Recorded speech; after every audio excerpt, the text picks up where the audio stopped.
Welcome to episode 24 of the A Strings podcast.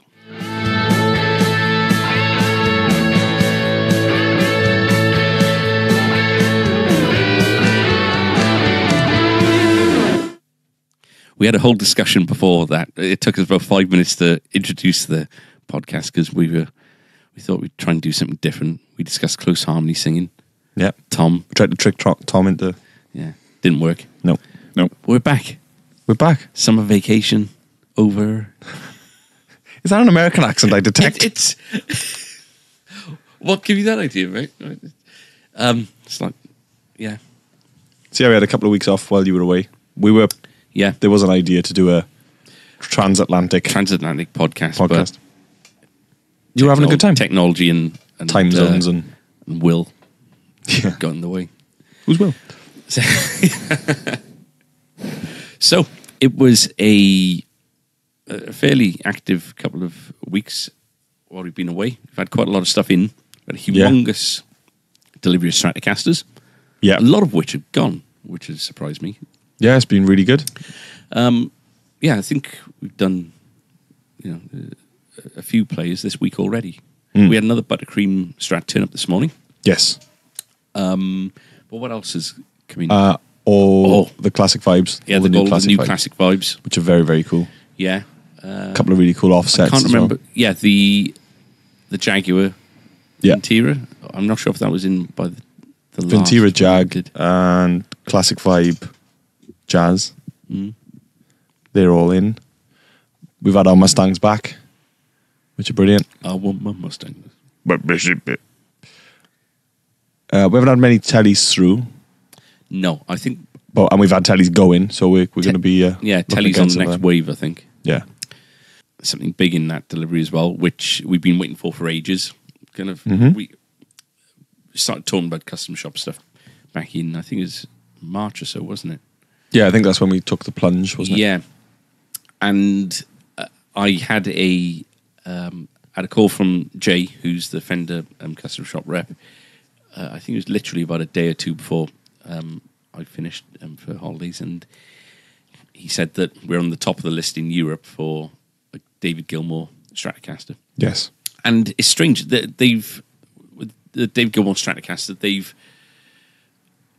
there's going to be a halt in production or something, I think. They've discontinued the Relic version. Yeah. Which I find really, really odd timing-wise, because obviously there's a lot of interest in this Stratocaster since the Christie's auction and everything else. But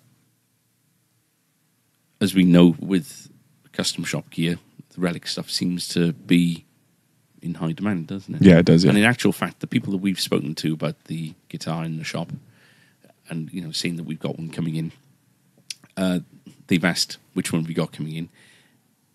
We've said the new old stock, the nice kind of looking one, and they've all expressed a little bit of disappointment that it's not been the Relic. The Relic one. You can't win with these things. If we'd ordered a Relic, no, people would want the new. Yeah, perfect one. Anyway, it arrived. You did. I've got my hands on it the last couple of days. My fingers aren't moving. I can't play 2 consecutive notes. But I've had a little play about with the settings and stuff, and it's there, isn't it? It's definitely definitely all there. There's something. At some point, I'm going to be able to put my finger on what feels so special about it. Mm-hmm. The neck is a different shape to any other Strat that I've tried, but there's, I don't know, everything seems to slot into place with regards to the weight of it, the balance, just the feel of it. The strings are quite heavy for me.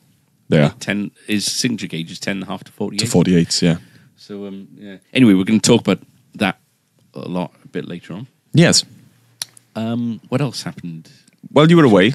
So did anything exciting happen when you were away? While I was away. While you were away? Yeah, I went to New Orleans. Kate, my long-suffering wife, got me a 40th birthday present, which was a trip to New Orleans, which was a surprise. Yeah. Have I mentioned the story about how all this came about in the first place? I don't think you have. Don't think you have, no. So it was our anniversary back in April, and we don't buy each other anniversary presents. You know, like you got to draw a line somewhere because it gets ridiculous. And I'm not very good at birthdays, so we've always said, listen, something. If you're gonna, mark the day, let's, get a card, maybe something just kind of, silly kind of thing. And so, the first year, I was coming back from the Frankfurt show on our first anniversary, and I bought her a little singing gerbil in German and stuff, which was funny. All these. I bought her a bottle of Iron Brew for our the Iron, yeah. Anniversary a couple of years ago. This year,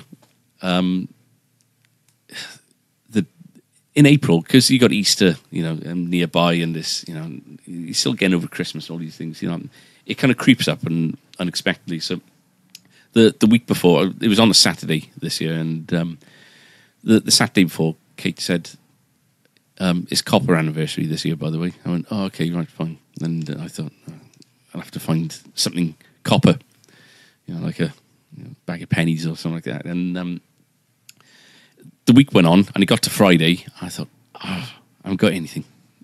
And I come in and chat to you guys with regard to, what can I do? What can I get?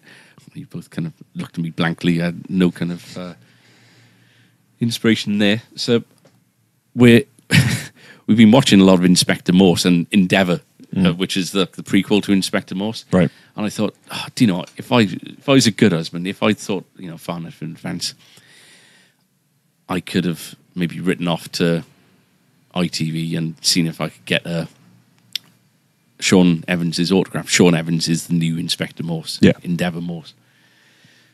And I thought that would have been an absolutely brilliant idea, but I haven't done it, because obviously copper, police coppers. So I was searching online for just, anything Inspector Morse kind of thing, or Endeavour, and I was looking on Google, and an image of Sean Evans came up with his co-star. I forget what his name is, but it was quite high res and everything. And the cogs started turning a little bit in my head, and I printed it out, and it came out. Looked at it, the borders were a bit skew and stuff, and I thought, but actually, this might be perfect. So I grabbed a Sharpie from at the back, and kind of put my hand to the side and put my head to the side, kind of thing. I thought, right. Be Sean Evans, how would I sign his thing? Just I said, to Katie, lots of love, Sean, inverted commas, Endeavour, close inverted commas, Evans, kiss, kiss, kiss, kind of thing. And I looked at it, and it looked pretty wicked. It looked amazing. It was great. It looked like a signature. Yeah. I thought, but do you know what? So I come in and showed you two, and you kind of looked at me in horror. And I said, you don't understand the relationship me and Kate got. This is really, really funny. She's going to think this is great. Because there's a few things that you pick up on. First of all, for me, it's not gloss paper. This is an obvious printout from a normal printer. It's not a photo. It's not photo quality kind of thing. It was card, but it was matte paper. The borders were skew-if. And the actual picture of Sean Evans, he's got it's the era where it's kind of late 60s going into the 70s, so he's got a bad moustache, and there's no way that he would choose this to be an official kind of promo photograph for himself, But the main thing, what actor or musician do you know that would put his kind of his or her character name in inverted commas in between, his first and surname? So I thought, this is great. This is so fake that we're going to have such a laugh. You can probably tell where this is going. But there's a bit of a twist in as much as, a Saturday, I booked the day off. We're going to do some painting, and then we're going to go out for a drink. And I had, exchange cards and, joke card, nice card, blah, blah, blah. And, it was nice. And I went to give Kate the envelope, and she said, no, first I want to give you this. And I said, I thought we weren't going to get, gifts. And she said, no, it's only small, but it's relating to something else. I said, okay. So opened up this little box, and inside was a copper keyring in the shape of like a what's it? Is it obelisk? Is that like a four-sided? Yeah, like a little. Yeah. Yeah.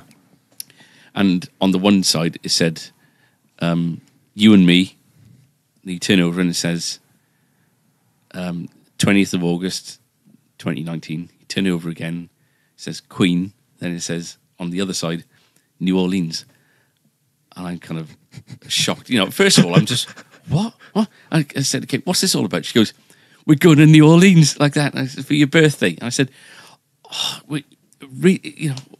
I can't believe it. You know, amazing. She goes, yeah, we save air miles and all this kind of thing. So, she said, man should do it, on a budget kind of thing. But, we've always wanted to go. Queen are playing there.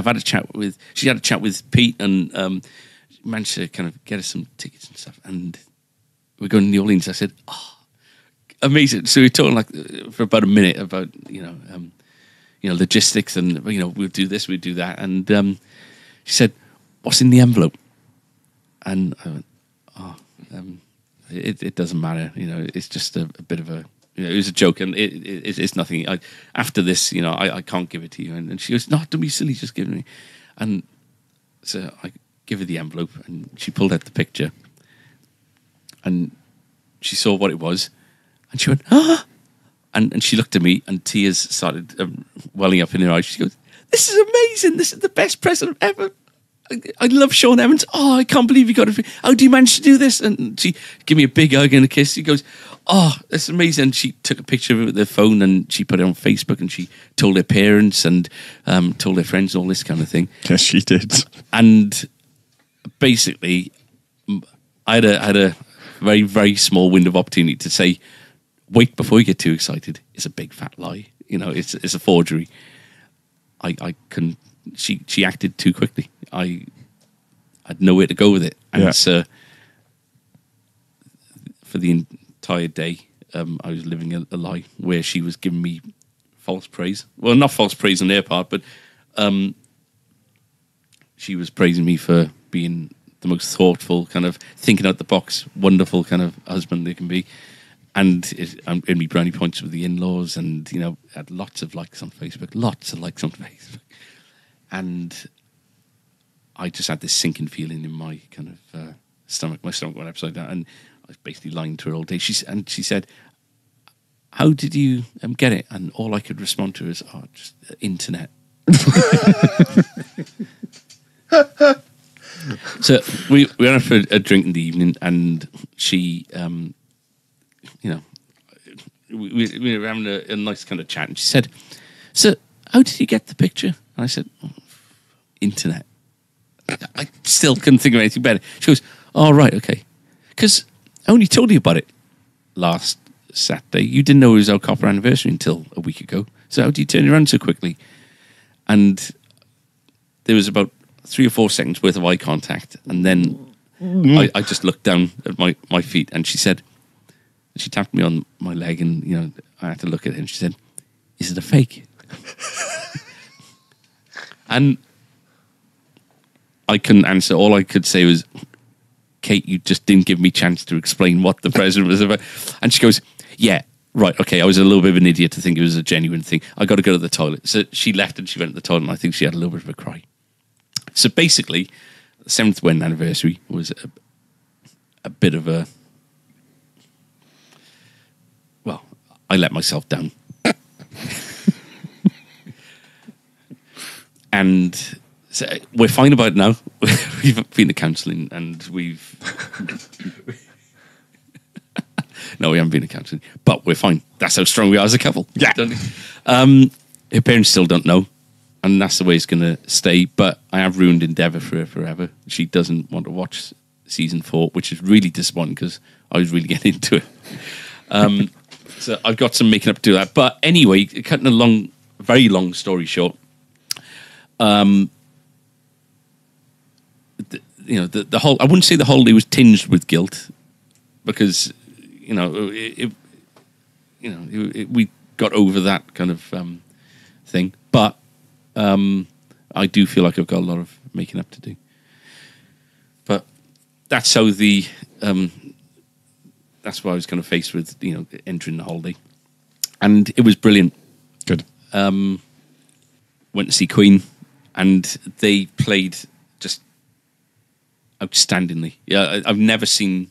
I've seen them quite a lot of times. I never saw them with Freddie, but you know that I'm a massive fan, and I've been to shows on every tour since they started back up in 2004. And so I'd say in the double digits the amount of times I've seen them, and this was the best they've ever played that I've seen. And actually afterwards, it's really interesting. We went to have a drink with the roadies afterwards in the tour bus that they. Oh, amazing! Yeah, and the tour bus is phenomenal. You've got 45-inch kind of 50-inch plasma screen. The flat screen TVs there.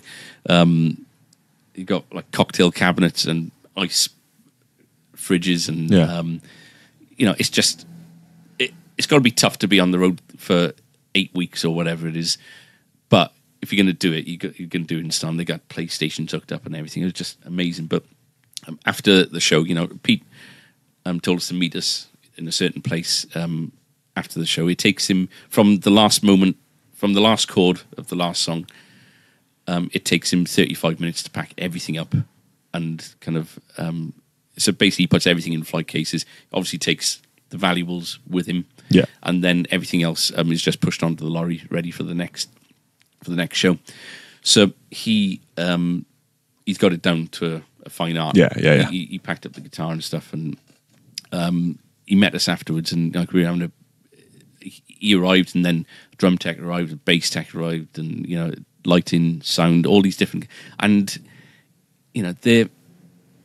I don't think there's anyone who's not a fan of Queen music, but they're not particularly kind of, they wouldn't, if they weren't working from, they wouldn't necessarily go out and buy a ticket to go and see a Queen show. So afterwards, it was really interesting to see their mood and their kind of, what they do after a show kind of thing. And it's all kind of debriefing with each other, that, I think Brian walked with a microphone from one end of the stage to another, which presented a whole host of problems that needed to be rectified on the fly kind of thing. And they were talking about that, and they were talking about that song went well, and the crowd were like this for that song, and just kind of breaking it down and analysing everything. And they said that it's probably the loudest crowd they've ever kind of played to on tour. I think South America is probably the loudest with regards to the massive stadiums they do down there. But when it comes to the arenas and that kind of thing, they don't think that. They reckon that that show was probably the outstanding show that they've done with Queen kind of thing. And so I was really lucky to witness it, and it was spectacular. Yeah, from start to finish. Brian's playing is outstanding. Roger's drumming. I thought Roger was kind of slowing down again, maybe a little bit kind of light-handed on the string. Yeah, but he's really. They're all fit and healthy, and they played and sounded amazing. Adam, we had a look at some of his wardrobe beforehand. Yeah, you're right. Right, he had his boots. I'd say he's about 6'3" anyway. I think he's a big guy anyway. Is he? Big guy. He had these platform shoes, which are like Elton John kind of style things, and it would have raised him up another 4 or 5 inches or so, I reckon. We look at the steps that up and down behind the drum riser and stuff, and going down the catwalk and all that kind of thing. It's amazing that this guy doesn't fall down. But also the jackets with all the studs and everything. You pick one up, it's got to be about 3-4 stone. Unreal, So they really do put everything into this kind of gig. I had to go to the Red Special. Good. And it's holding up well. I was going to say, how was it holding up? Yeah, really good. I've only had a go of it, picked up a couple of times, and the first time was back 2007, 2006 or 2007. So it's the first time I've had a go of it since having the Guyton, and it's remarkable how close the Guyton is. It? Yeah, absolutely bang on. Has it had work done since? Have you seen it with? Has it had work done in between you seeing it? Yeah, definitely. I've seen it, but I've not actually picked it up. So I've seen it, and it seems to be holding up really, really well. Because I think the last time we spoke to Andy Guyton, he was saying about the frets were very. I was going to say that on the top kind of 5 frets, there's barely no material left at all. Wow! But playing A chord or whatever, and it rings out. So if it's working, Oh, God, yeah. what's the point in kind of doing anything too No. intrusive to it? You know, and they've worn down as he's been playing it, so he's used to how it feels. So, you know, Yeah. as long as it's not choking out, as long as it's functional, what's the point in Exactly, yeah. in doing anything with it? So that's holding up well. Yeah. Anything new in his rig? Anything that they're bringing in, or is it staying the same? I think they Nigel made a new booster Right. for him or something, because his boosters are slightly different because he uses it with a wireless system, so they need to be kind of, I think he's got like a little kind of buffer on there to Right. make sure, you know, wherever they are, because I think you've got to use different frequencies in different Yeah, I countries, think so. maybe, Yeah. I'm not sure. But, you know, that's all kind of, you know, rocket science stuff, which, you know, and this booster, for as simple a job as it does, is actually a very intelligent little thing to work with the wireless gear. Yeah. Just trying to think. He's actually got a little kind of mini backup rig, Okay. which has in it the Digitech multi-effects pedal All right. Yeah. from like 2005, 2006 or so, which is, you know, it's amazing how good, you know, that's obviously how high he kind of holds that in regards to, you So know, if everything went down, so if everything went down, that's where he's got what that. it's going But, to. yeah, I don't know if you've seen, but iRig, I think it's iRig, or It's like Amplitude or something. Amplitude. They've Yeah, they've released- just brought out a Brian Yeah. May rig, and they've been talking about doing that for ages. Right. So they've finally done it. I've not had a go of it yet. No. But I think it's getting Yeah, fairly now would be good. the right time. Were they back and forth with Brian and Pete with that? How was that work? Do you know how that worked? Yeah, I think that it probably had a bit of time with Pete, I think, with it. But I think they've, you know, 'cause they've done things like sample the Wembley 1986 sound, which is really, on Red Special sounds, the Wembley 86 sound is really, really odd, because it sounds like it's a lot more tinny, Yeah. and a lot more, sounds like there's a lot more gain that needs to be used. It seems to squeal quite a lot. Yeah, is that... Do they go off the recordings for that? Well, though? that's the old thing. If you listen to other, this is real anorak stuff now, but if you look at like other recordings from things like Budapest, or, you know, some other bootlegs that are Yeah. online, you know, the sound isn't anywhere near as kind of squealy as is on Wembley Right. 86. But because it's such a famous gig, a lot of people do chase that sound. Yeah. You know, so I think what they've managed to do is probably get isolated back in multi-tracks and sample Yeah. and create sounds from that kind of thing. Like I say, I've not looked deeply into it, so I've obviously I will at some point. I'll have a look, but yeah. Seems good. But yeah, definitely. So I went to a few music shops out there, and it's a massive eye opener with regards to, you know, believe it or not, folks, the UK is very, very cheap to buy a Stratocaster at the moment. Right. You know, whatever part of the market you're looking at, whether it's the Squires or whether it's the custom shop. I went to Guitar Center, Yeah. and they things like the Squire packs, $2.99 in dollars, which you think, okay, by the time you work out the dollar ratio, which is the dollar's rubbish for us at the moment, is 120, maybe less than that. It works out around about the same. I think we sell them for $269. Yeah. It's $2.99, more or less exactly that. But then you've got tax to go on top of the $2.99, which takes it way over. They had a Gilmore there, and I was obviously keen to have a look at that because I wanted to see one. You know, we had one in stock here just after I went, and I haven't laid eyes on it, so I went to have a look. And the price on it in Guitar Center is $5,399. Right. Wow. Even when you consider what the exchange rate is, it's still cheaper to buy a custom shop Gilmore Strat from us in the UK than it is to buy it in the US. So why is that then? Because you'd they've think got it'd tax be on top of that as well. You'd think it'd be the other way around, wouldn't you? Yeah.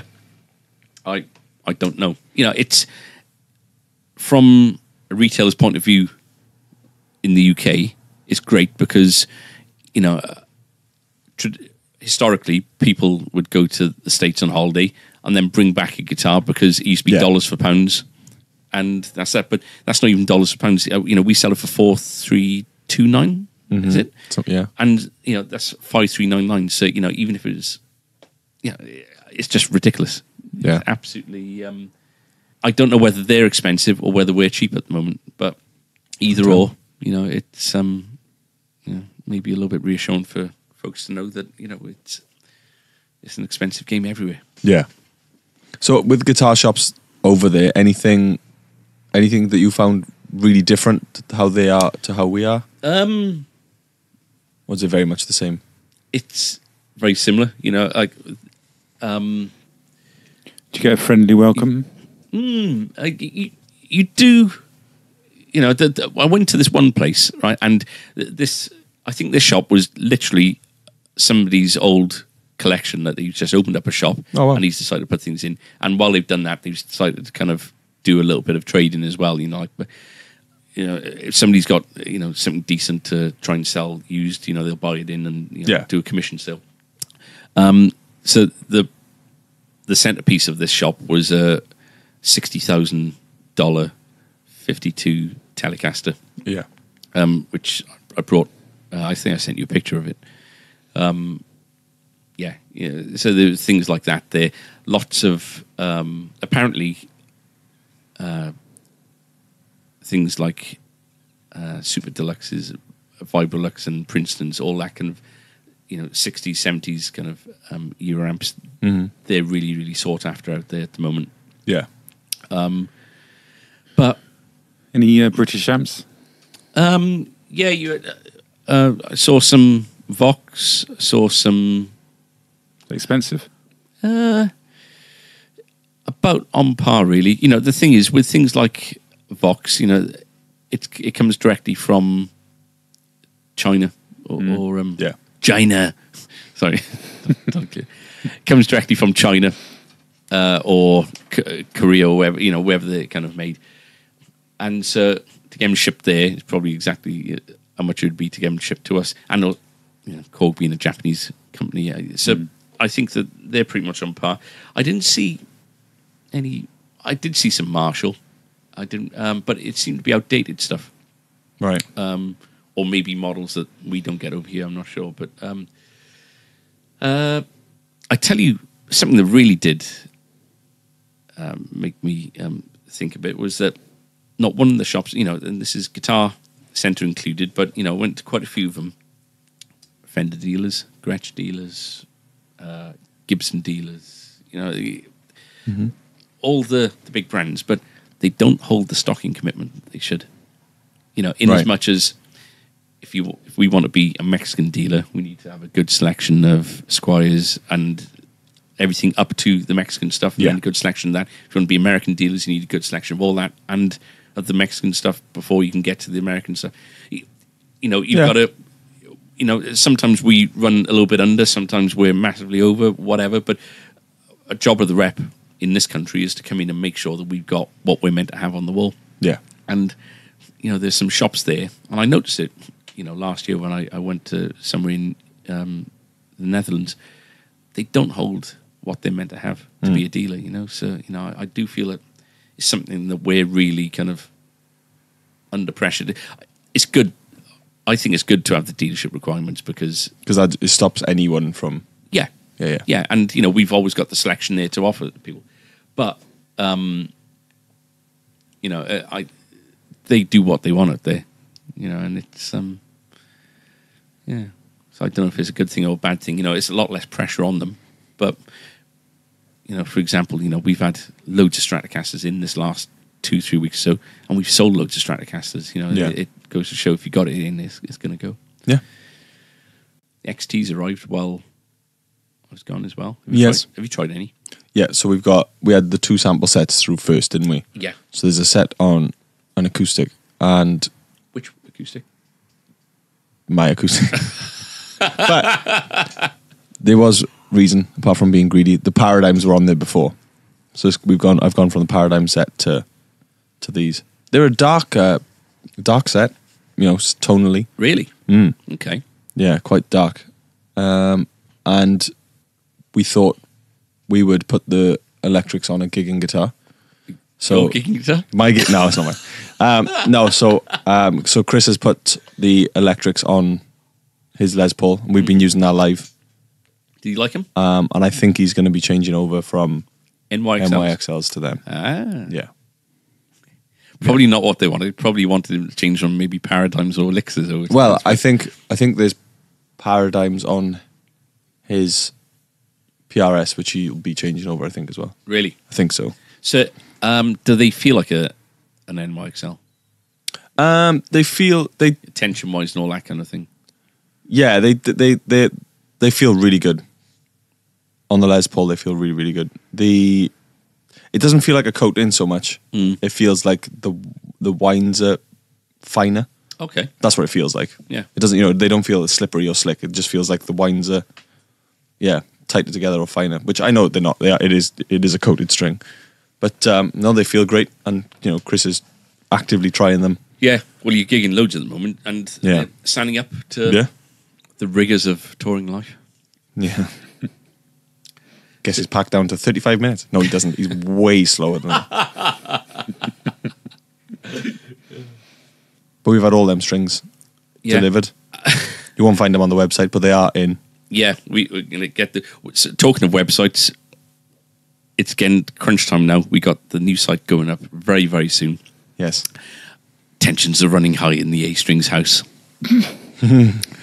We're all having to kind of pull our finger out now just to get, the skeleton and the skeleton of the site is kind of there. It's just for us to kind of add the flesh. Flesh it out. Brain. Yeah.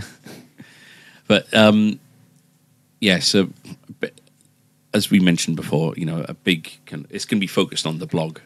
From our point of views and what we'll be doing, Yeah. And Tristan has been working very, very hard on it. And we, now it's time for the rest of us to follow fingers out.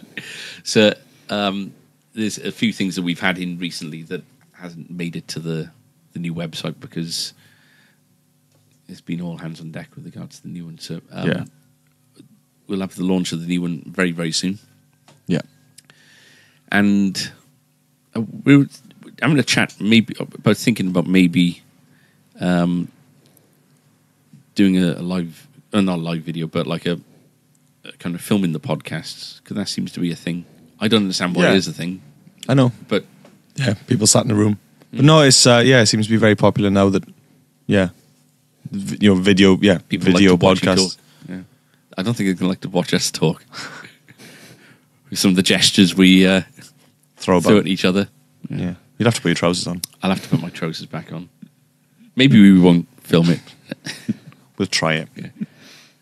Are you up for going on camera, Tom? No.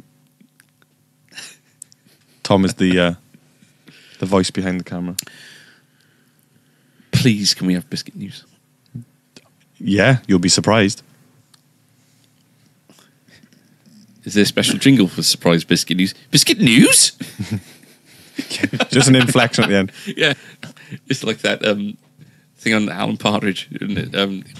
He had a segment of his radio show saying, who do you think you are? In a family history kind of thing. And he got a voiceover actor to come to do it. And she goes, who do you think you are? Biscuit News! So this week's Biscuit News is a little bit different. Okay.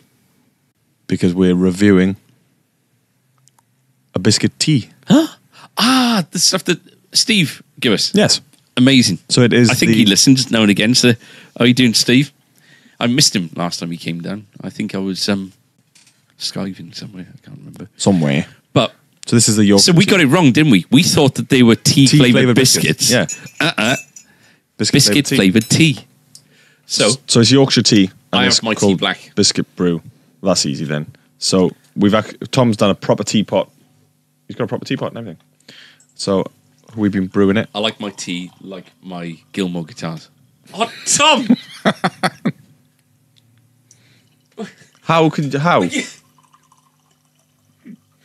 You may as well just miss the entire cup. He's going to pour this now. He's going to keep pouring because there's less in it. The lid's going to fall off. Yeah. I'm just going to go all Maybe over you want me. a system then. All right. No, I wanted That this. needs I wanted tidying this. up. I wanted to see it unfold. Right, so... I've got the... Tito over there. Right, so... Well, I think Tom should I'm going for try this... the smell. I'm going for the smell first. Smell first. Oh, right. Go So on. I've already tried it without the I've- milk. So I have it without milk anyway, but I'm off milk at the moment because I'm just off milk. But Tom and Adam are on oat milk, and I think that we'll have milk of any ilk apart from the teat. That's right, isn't it? Yeah. Nuts, rice, oat, coconut. coconut. It does smell quite. It smells like you've dropped a biscuit in it, Does. doesn't it? I bet this took Yorkshire tea ages. It's quite subtle. Yeah. But it's the same with any flavoured tea in it. It's all smell. Do you know what? It's the aftertaste. There's definitely the aftertaste of like a digestive. Yeah. Yeah, there's something. It's like you got a biscuit in your bottom of your tea. Yeah. Yeah, it is. Works, doesn't it? No, it's like a custard cream has fallen in your tea. There's Yeah. Yeah, it There's a is vanilla. that. Yeah? It's vanilla. but without the soggy surprise at the bottom. Oh, God, yeah. It's awful. Right, so I got something to go with this. No way. Ooh. It's a little present. Because when we go away, Chris, we get each other things. Close your eyes. Give me your hand. I'm going to put it on the table. Okay. Right? I'm going to give you a guess as to what it is. Okay. Right? It's huge. Oh, no. Was it like a Donald Trump cookie or something? Very, very close. Open your eyes. Ah! Right? Wow. Where was that? It was in the airport lounge. It was actually in Atlanta. They had an entire kind of plinth with different size Donald Trump branded chocolate bars, Right, okay. from small ones to huge, and everything in between. So So what you've got us is, it's a crispy milk chocolate bar, same size kind of as a Cadbury's like dairy milk bar. Yeah. And on the front it's 45th President Donald Trump. And it's got the American flag and he stood in front of the American there are flag. loads of them. I don't know if that means they're not selling or. Oh, God, yeah. Let's take a picture of it. We'll put it up on the. I was so hoping for like a produced in China. I don't know who produces it. You know, like you can imagine, you know, the likes of like Cadbury's or whoever not wanting to. I didn't sneeze all I'll over the pass chocolate. on the chocolate, No, thanks. sorry. There you go. That's still. I've never get of them. I've had it in the fridge. So Oh, that's I don't good, know if though. That's That's good. You can have some, Tom. I'll try a piece. Ooh! Okay. I'm going to save some for Dad and for Tristan, and I think Elwyn's coming in later on, so you might get a bit. And anyone else who wants to come in today or the next couple of days. Tastes quite. Tastes more like plain than milk. Their milk chocolate's not like ours, though, is it? Bit artificial.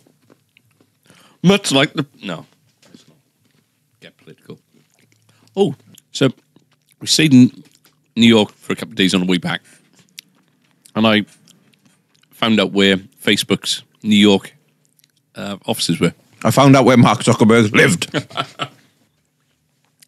So I went there, and it's as impossible to get to talk to anybody there as it is to, you know, via your computer or whatever. But I spoke to some people there, and they basically give me an iPad, and they said that put everything down, instant numbers and everything onto this iPad, send the inquiry through, Right. Okay. and when Facebook receives it, they'll see that it came from within Facebook, and hopefully it might be taken a bit more they didn't say it'd be taken more seriously, but they kind of insinuated that it's definitely going to get acknowledged and responded to because it came from within Facebook, and maybe because they've seen that I've made the effort of going there and reporting this as opposed to just doing it from the computer, might get some luck.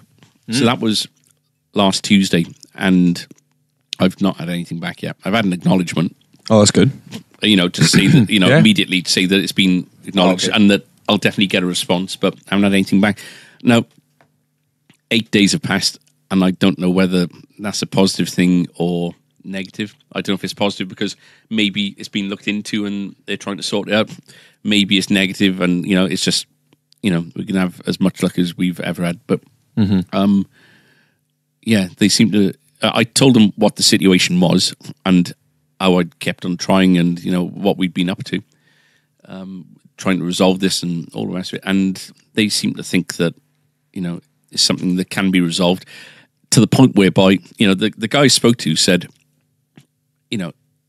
nothing's ever deleted. Everything can be restored, even like the older page. Wow. But it's just getting through the right people. I'm not holding my breath. No. If I did, I'd be 8 days dead now. Yeah. But, yeah, just, not giving up. Biscuit News! Should we talk about the Gilmore? Yeah. So it arrived about 2 weeks ago, you'd say now, yeah? It arrived on the Got it. Tuesday, yeah. So, yeah, we've had it 2 weeks, yeah. What did you think when you opened it up? You're not a massive Gilmore fan, you? No, from the no. outset, so you have No. to look at this objectively. You're not looking at it. It's not like me getting a Red Special 2 thing, and looking at it with every kind of geeky aspect and Yeah. with awe. Yeah. You're looking at it, same as me, really. I really, really love his style of playing, Yeah. his tone, but I can look at the guitar and see it as a guitar as opposed to, putting it up on a pedestal kind of thing, So what are your thoughts? Set up straight away. Does it set up well? Oh, God, yeah. Yeah, there's nothing we've had to do at all. At all. And that's, from Fender generally, everything is set up well. But this is just other level kind of. Yeah, other level. It's I really like this style of pickguard that they do on it. I think that's really, really nice. It's like is beveled the right word? Like Yeah. a nicely rounded kind of thing. It's not like your standard. Plywood is kind of just Cut. like shaved, yeah. Yeah, that's really, really nice. But It's really it's you sound very unimpressed. no. I'm trying to think of like you look at it, don't you, and you think there's nothing.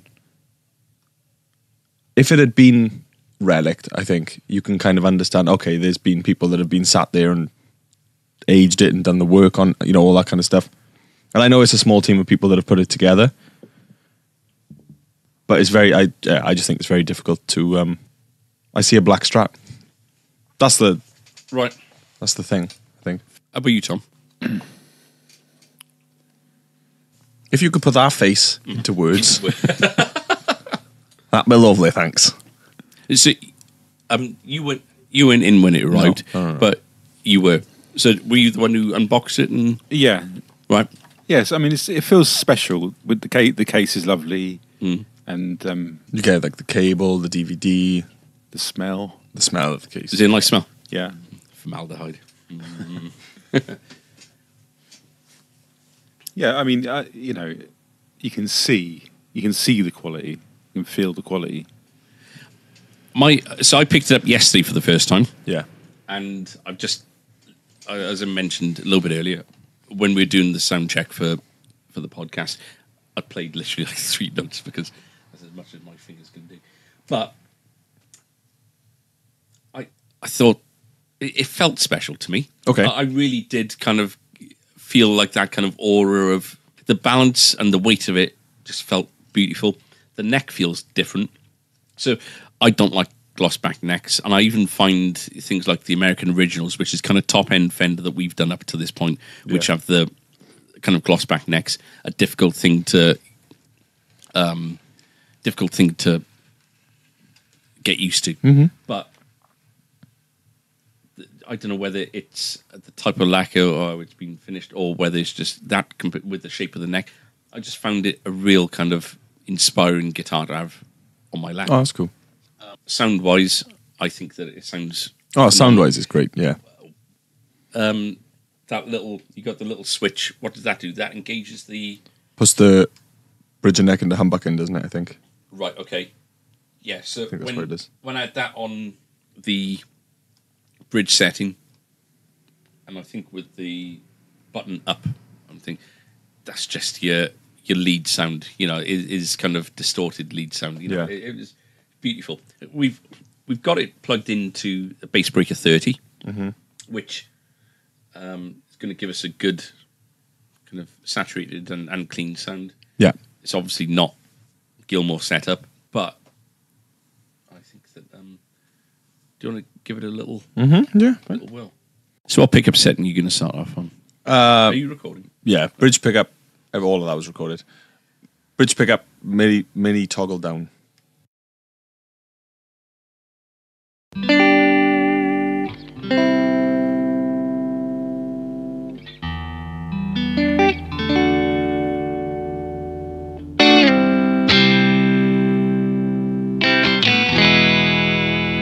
As far as bridge pickups go, that's quite warm.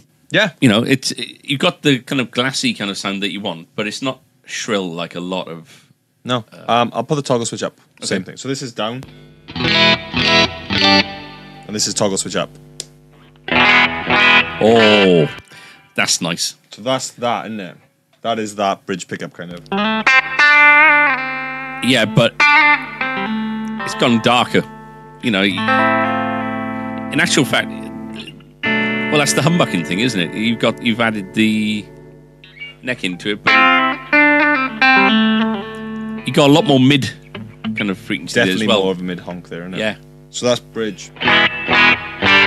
which the is going to switch give up. you that comfortably numb soul at the end kind of Yeah. thing, I reckon. So position 2. With the toggle Down now. down.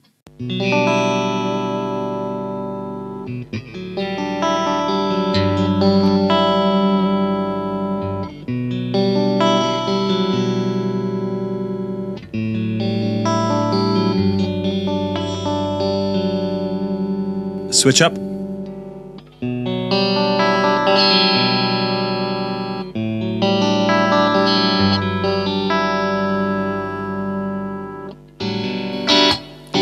Again, it is quite a drastic difference to that, isn't it? Yeah. So you've got it doesn't sound like position 4 on a Stratocaster. So I guess what we're looking at is when the toggle is down, we got standard, traditional Stratocaster Yeah. settings. And then when our switch is up, that's when we've got all of our. Yeah, kind of almost out of phasey kind of sense. Yeah. So this is a middle position. So this shouldn't do anything, should it? This one. Today I might add Okay. something in.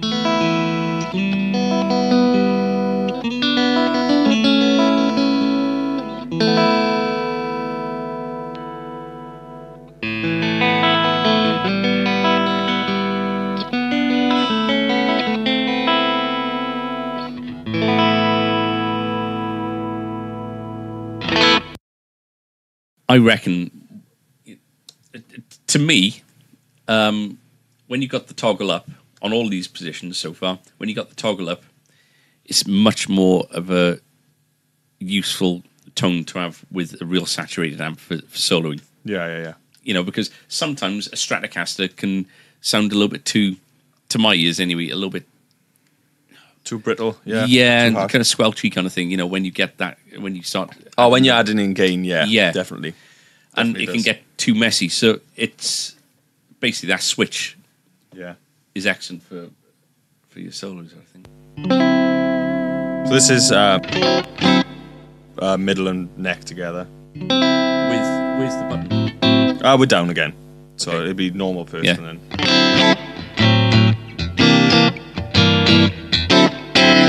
Play some single notes, if you don't mind.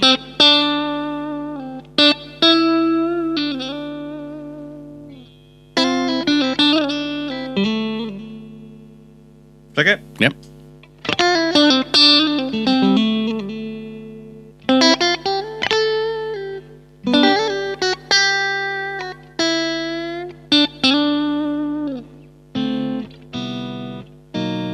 Flick it down again. Yeah. There's a slight difference, but that's the most subtle one of the lot Definitely, so far. So this is neck now, down, toggle switch down.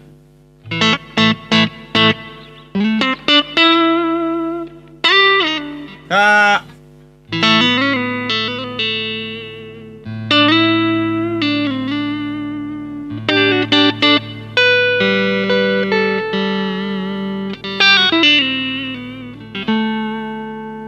Switching the switch now!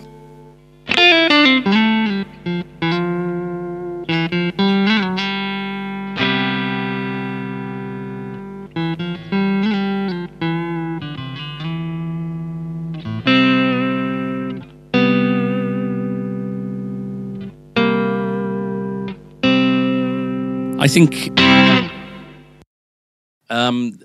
the last two examples are the most subtle of the lot, which makes me think that I think that button is to add neck pickup into things. So obviously, if you got neck pickup selected and you're adding it in, it's not really going to do a great deal, is it? No. Should we try some more gainy? How do you find playability wise? Yeah, Nice, yeah. Yeah, it is nice. Neck is nice and it's really small. it is quite a thin neck, isn't it? Yeah. Obviously, you're battling against 10.5s as opposed to your usual 9s, is it? I 9 on it, 9 to 46 on the Strat, yeah.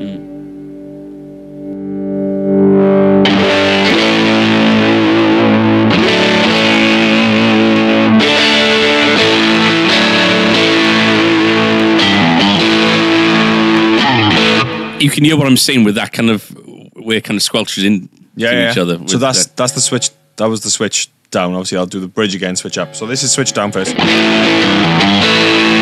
Switch up. I love that. Yeah. That is beautiful.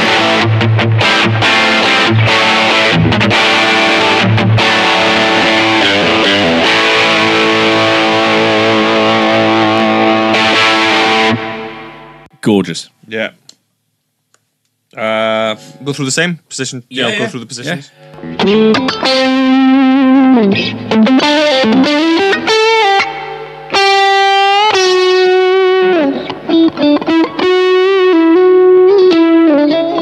So that's obviously switch down, switch up. Yeah, That's really interesting because. Go on, sorry, what was he going to say? No, I was going to say it takes away that. It does take away that kind of sponginess. Yeah, which kind of rolls into the neck. You know, it's like you don't get a clean end to the note that you're doing. Do you know what I mean? No, like it's not defined. And but that's that example there, it still sounded. You know, the tone was still there. It was absolutely there, but it just kind of cleaned everything up. So you can tell it's kind of an in-betweeny position, but so middle now.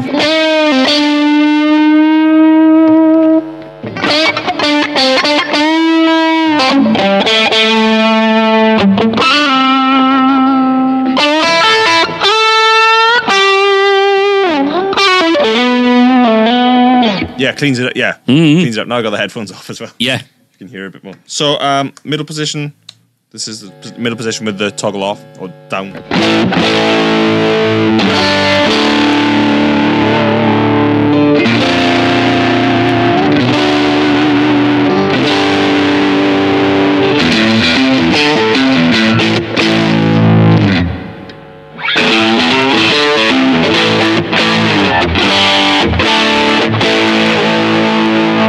Completely different. It just takes away the woolliness, doesn't it? Yeah. Like which, you know, the example one, you know, when the toggle switches down, that is what a Stratocaster is, and that's what people generally buy Stratocasters for. Yeah. But what we're looking for in this guitar is what makes it different to, you know, what makes it a signature model, and it's, you know, a lot of people don't like additional buttons, push pull pots, and this and that. But that's so subtle. It is isn't really, really subtle. I think anything like that can get you anything that can help you achieve so much more from an instrument like that. Why wouldn't you have it on a guitar?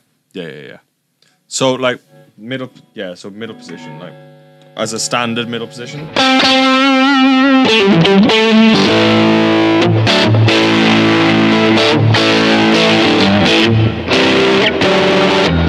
Yeah, it is.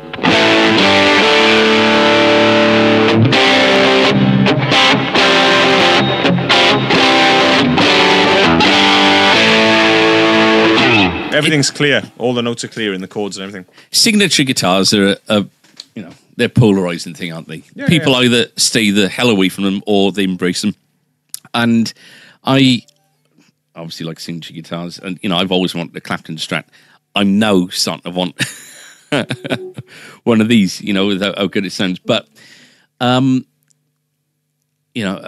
think that if you were to, I think this is an absolutely fantastic gigging guitar with the range of sounds you can with get the from versatility. it. Yeah, I guess depending how you view guitars and how you value them and what you can justify, I guess you could say I can buy 3 or 4 very nice guitars of different types for one of these. Yeah, but if you can justify something like this, if you can see it for what it is, which is a hand-built Stratocaster, and don't forget, one of the reasons why Gilmour would have been quite happy to have sold his black Strat is because he knows he can just pick up one of these from Fender at any point, go on stage, it's going to look and sound identical, and he's probably been using things like this anyway. God, yeah. I'm mega impressed with this. Oh, good. You're not? No, playing it wise, it feels really good, and I think to be honest, I'm not struggling with it. I'm not struggling with the 10.5s. Really? No. You're not a signature guitar guy, are you? By any means. In actual fact, we've had this conversation privately before, whereby you've said, as much as you love, I think Metallica and Muse, and they were your kind of bands, kind of when you were younger. Yeah. You wouldn't have dreamt of getting an LTD or a Manson or whatever. As much as you might love the sound and everything, that's just not the pathway you go down. So you're kind of, it's felt to me like you've been kind of holding back with your enthusiasm for the guitar. Maybe you're just not that enthusiastic about the guitar, but have you got like a mental kind of I think warning sign that flashing that you've got a signature guitar in your hand? And Adam does have a signature guitar. Does he? Well, what? Technically, Bowie. Of course, yeah. I think that's more of a collecty kind of. Yeah, that's memorabilia. Yeah, that's kind of paraphernalia. How do you find the tremolo amp? It's smaller. The Tremolo. It's the Trump Trem. How do you find that? Great. It's a good size. That's nice. It's not light, is it? It's quite heavy with regards to, you got to push into it to... Yeah. I think where it sits, with your hand ends up exactly over the middle pickup, which is where you'd want to be. If you had humbuckers, that's where your hand would. I think Hank Marvin has a similar kind of... Does he have a slightly shorter one? I seem to think so.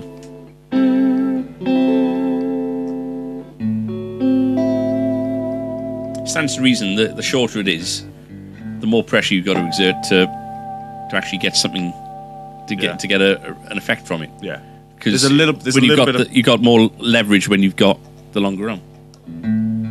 Grow up, Tom.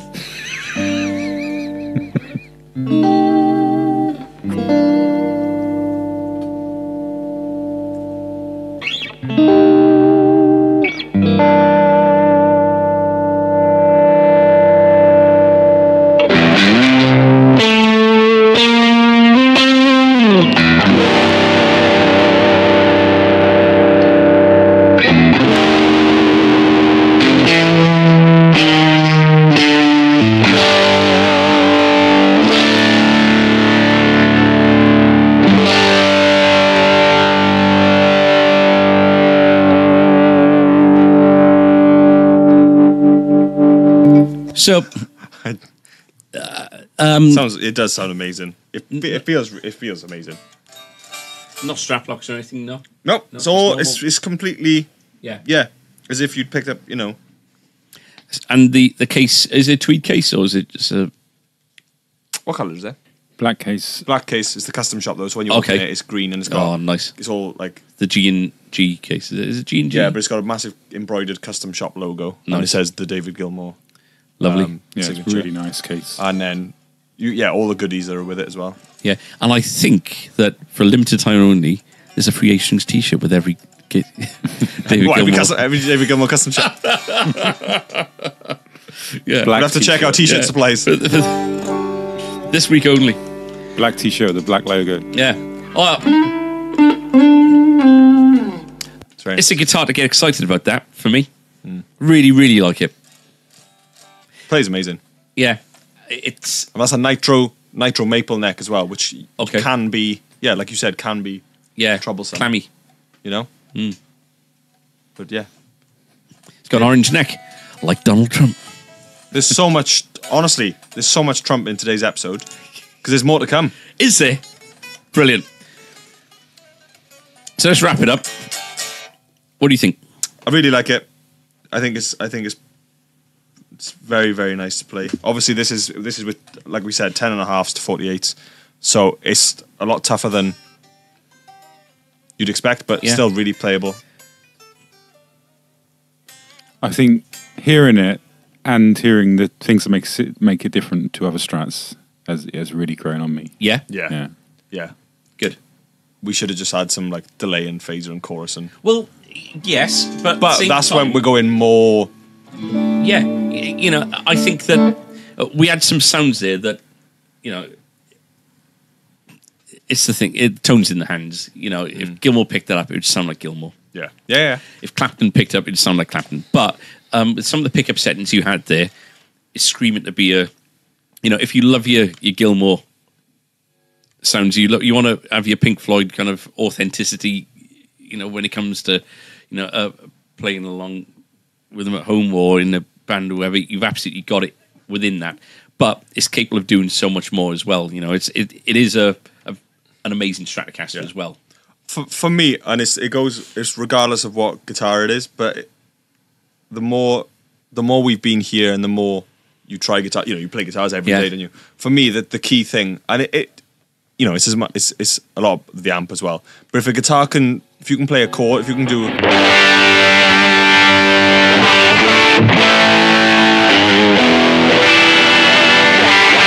and it makes you go, oh yeah, Yeah. 'Cause that's what that does. That's that kind of, Yeah, you know, it's not just the you know, it's a reaction happening between the guitar and the amp, which is in turn giving you that buzz, which is then going to be transferred back into the. It's an emotional feedback. but it's so loop. loud as well.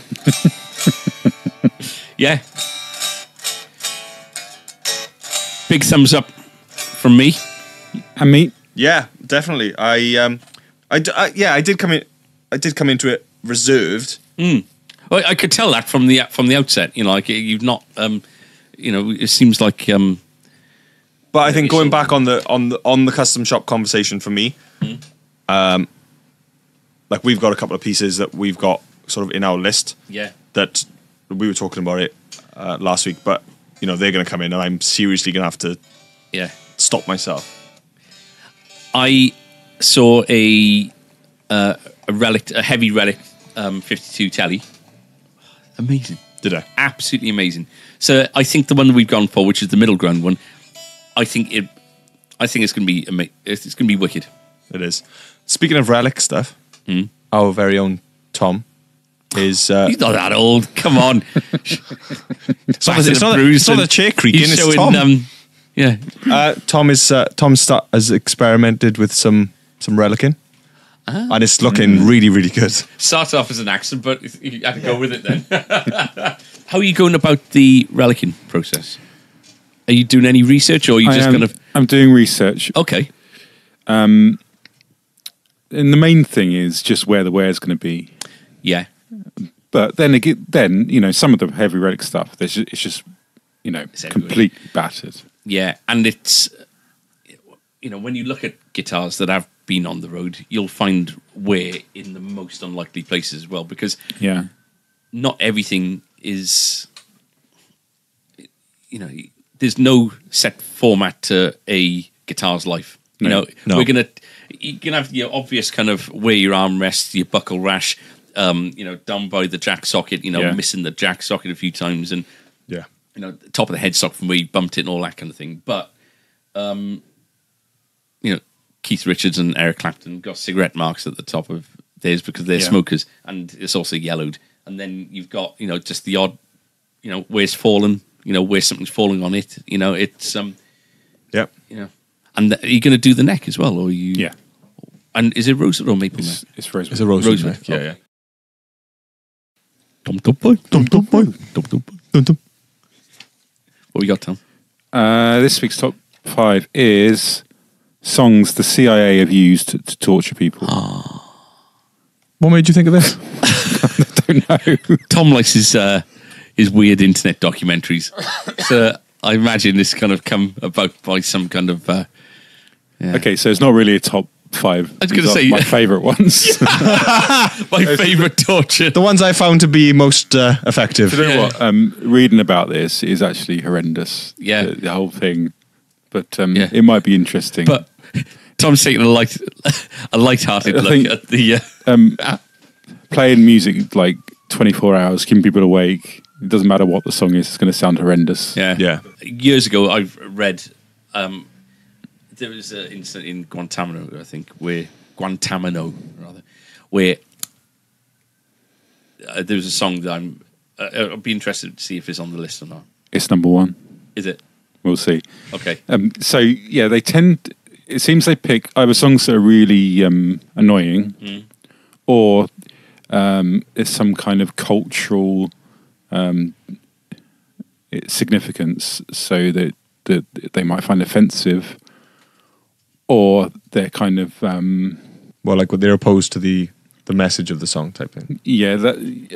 or there's or like a pro-American sort of propaganda kind Okay. Okay. sort of thing. Basically, I'd crack it by the first chorus of Crazy Nights by Kiss.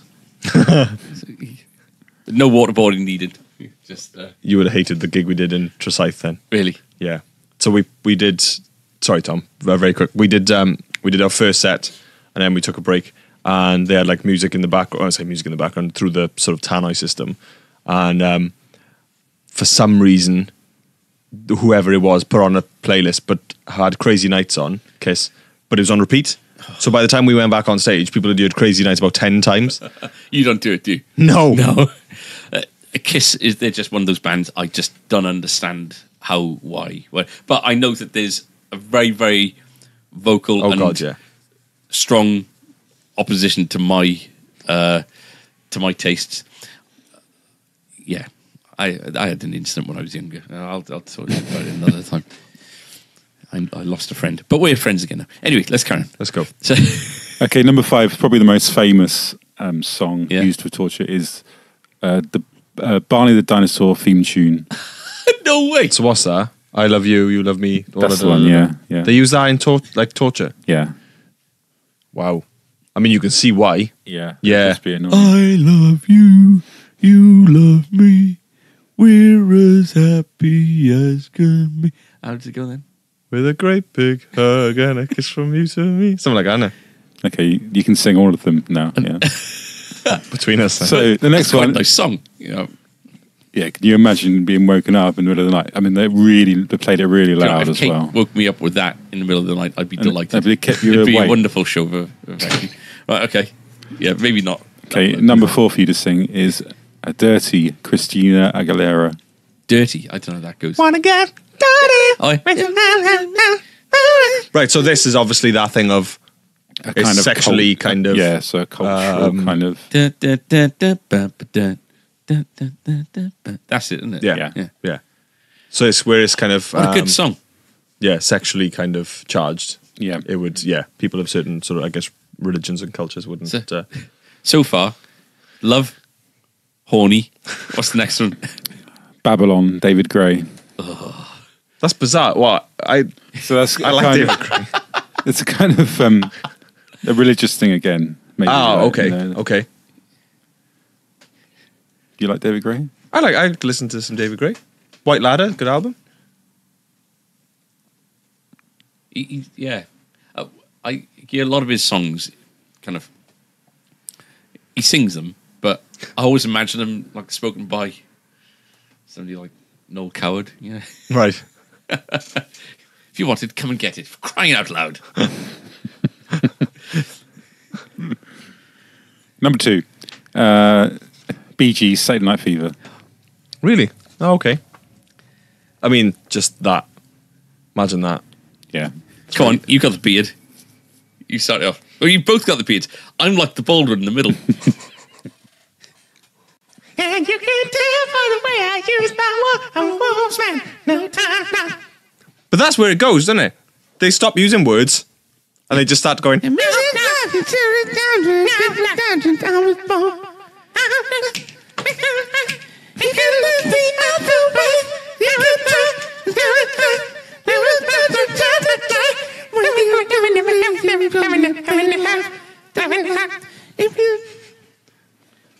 So, podcast listener, you have just been put through the same torture regimes.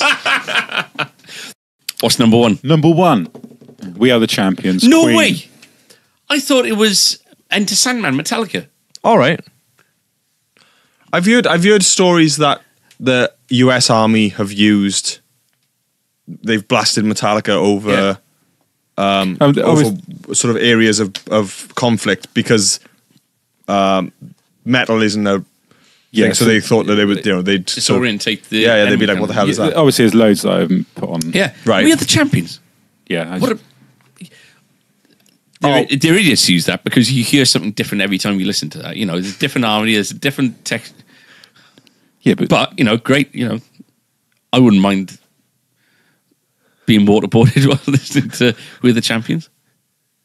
So that's that antagonistic. We are the best thing, isn't it? yeah. Okay. But they're playing this. They're keeping them awake. I mean, it's more about the sleep deprivation. Yeah, and you know, the Really yeah, loud. They'd, you know, the fear for me is that they'd ruin Queen for me.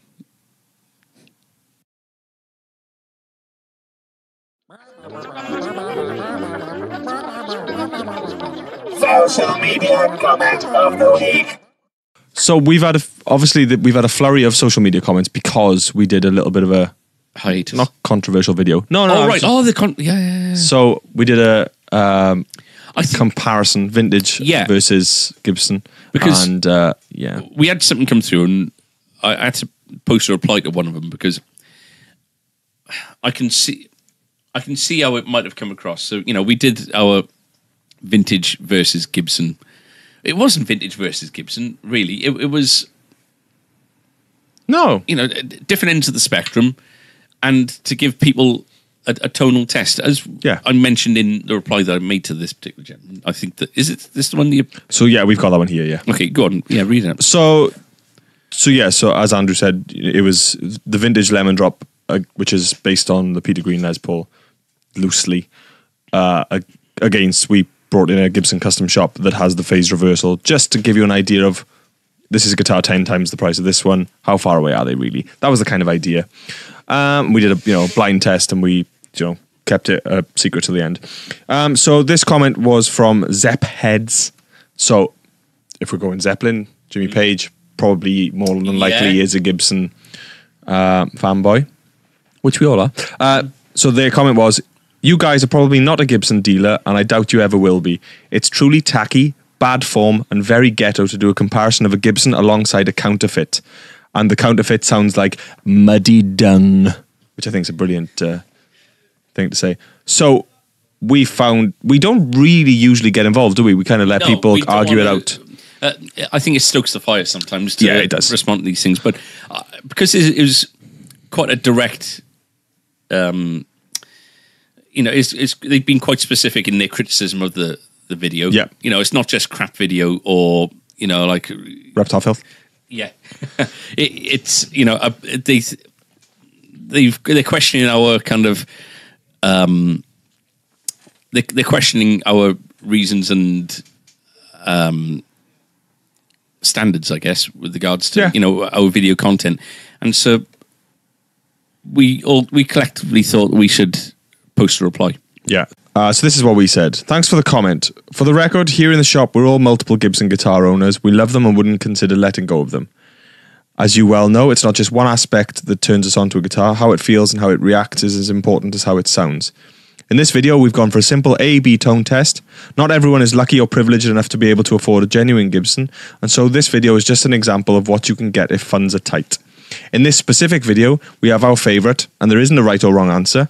All we wanted to do was present the options that are available out there to people needing to keep to a budget. I hope you look at the video in a different light and understand we are in no way criticising the Gibson.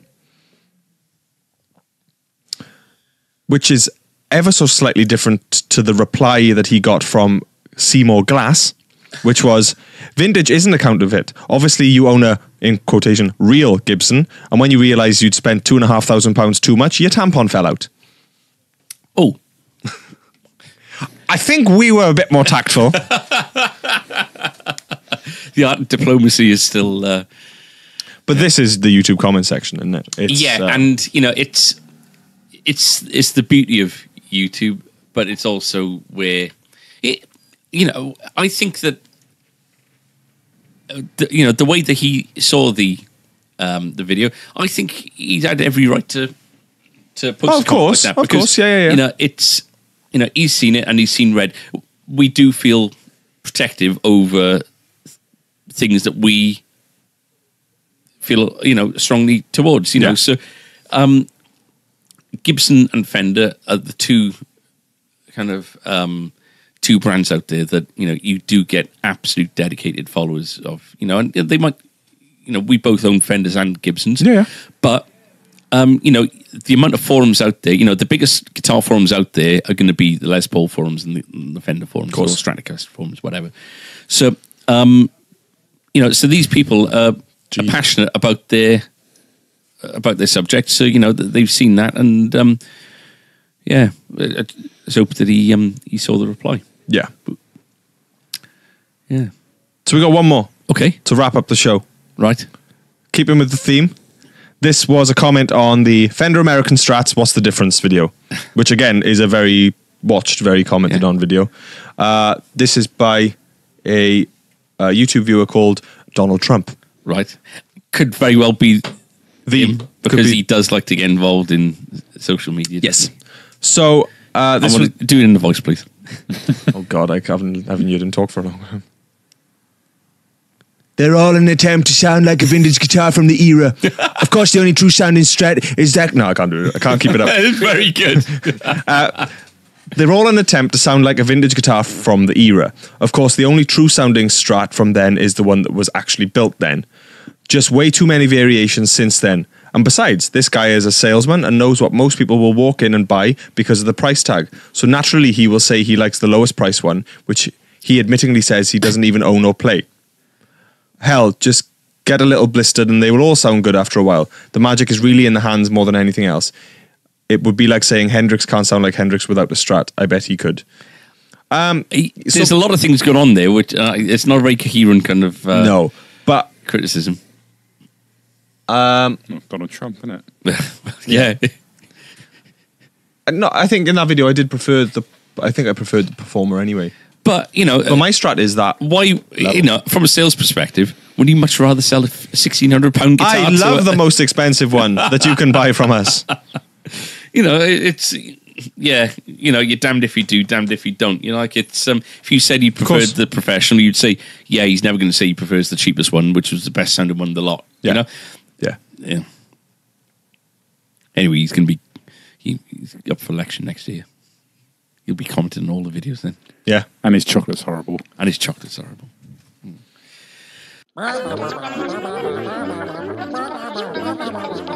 Social media comment of the week. Which wraps up a Trumptastic podcast episode. Thank you very much for listening. I've been Adam. I've been Tom. I've been Andrew. And we'll see you very soon for episode 25. Hopefully, videoed too. Follow us on Twitter. Like us on all the different things. And speak to you soon. Bye now. Bye.